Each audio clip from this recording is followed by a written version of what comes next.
गाजराचे गुलाबजामुन आणि रबडी इतकी व्हायरल रेसिपी झाली सध्या इंस्टावर, फेसबुकवर आणि यूट्यूबवर. मला चला आपण पण बनवूया. तर खरंच दिसायला जेवढी भारी दिसते तुम्हाला खायला पण तेवढीच टेस्टी होते. अगदी सोपे आहे. चला तर मग रेसिपीला सुरुवात करूया. तर काय करायचं आहे, इथे गाजर छान मी स्वच्छ धुवून बारीक बारीक कापून घेतलेले आहेत. एकदम छान लाल गाजर घ्यायचे. जर लाल नसेल तर त्याची साल काढून ते लाल करायचे आणि यामध्ये मी साखर घालायची. जेवढं तुम्ही गाजर घेतले तेवढी साखर घ्या. इथे मी 1 पाव गाजर घेतले होते, 1 पाव साखर घेतली.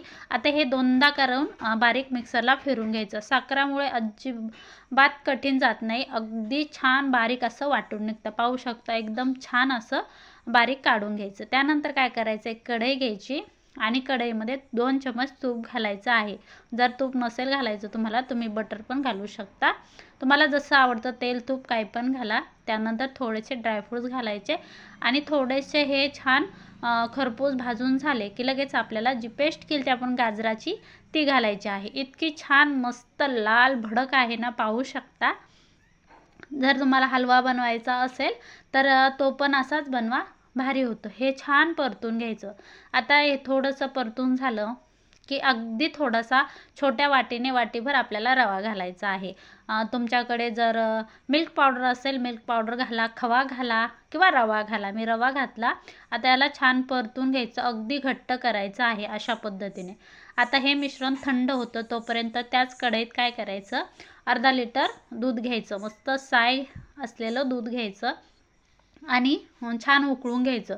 आता इथे 1 वाटी मी साय घेतली. एकदम फ्रेश साय आहे ही साय मी मिक्सरला एकदम बारीक करते. जर तुमच्याकडे क्रीम असेल तर क्रीम घाला. इथे मी दुधाच्या सायचीच मस्त छान अशी क्रीम केली. पाहू शकता इतकी छान घट्ट झालेली आहे आणि ही पण मस्त आपल्याला उकळून घ्यायची आहे.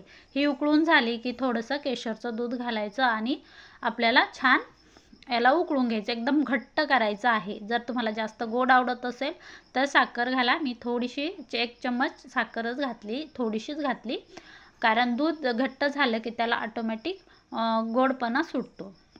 आता थोडेसे ड्रायफ्रूट्स घालायचे थंड झाल्यावर आणि ही पण थंड करायला थोडीशी फ्रीजमध्ये ठेवा, तोपर्यंत मस्त घट्ट होते.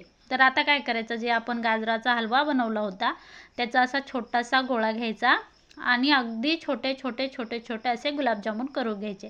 पाहू शकता किती छान दिसत आहे ना. जेवढे दिसायला छान तेवढे खायला पण चवदार होते. हे पहा मस्त असे मी सगळे करून घेतले. तुम्हाला जसा हवा तसा तुम्ही आकार बनवू शकता. परत एकदा तुम्हाला एक मी बनवून दाखवते मी कसा बनवला. अगदी छोटासा गोळा घ्यायचा, हातावरती गोल करायचा, आपला गुलाबजामुन रेडी होतो.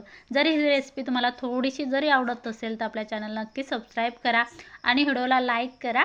आणि छान मस्त रबडी थंडी झालेली आहे. आता ह्या रबडीमध्ये आपले जामून घालायचे आणि मस्त छान पाहू शकता इतका सुंदर कलर आलेला आहे रबडीला पण. चला तुम्ही कधी करता ही रेसिपी मला कमेंटमध्ये नक्की सांगा. आवडली असेल लाईक आणि शेअर करा. आपली मलाई आणि गाजराचे गुलाबजामुन एकदम रेडी आहे. रबडी गुलाबजामुन असं पण म्हणू शकता. चला आजची रेसिपी कशी वाटली कमेंटमध्ये नक्की सांगा. आवडली तर लाईक शेअर सबस्क्राईब करायला विसरू नका. इंस्टावर पाहत असाल, फेसबुकवर पाहत असाल तर फॉलो करा, यूट्यूबवर पाहत असाल तर सबस्क्राईब करा. चला सगळ्यांना बाय बाय. भेटू अशाच एक नवीन रेसिपीमध्ये. तोपर्यंत स्वस्त रहा, मस्त खा. चला बाय.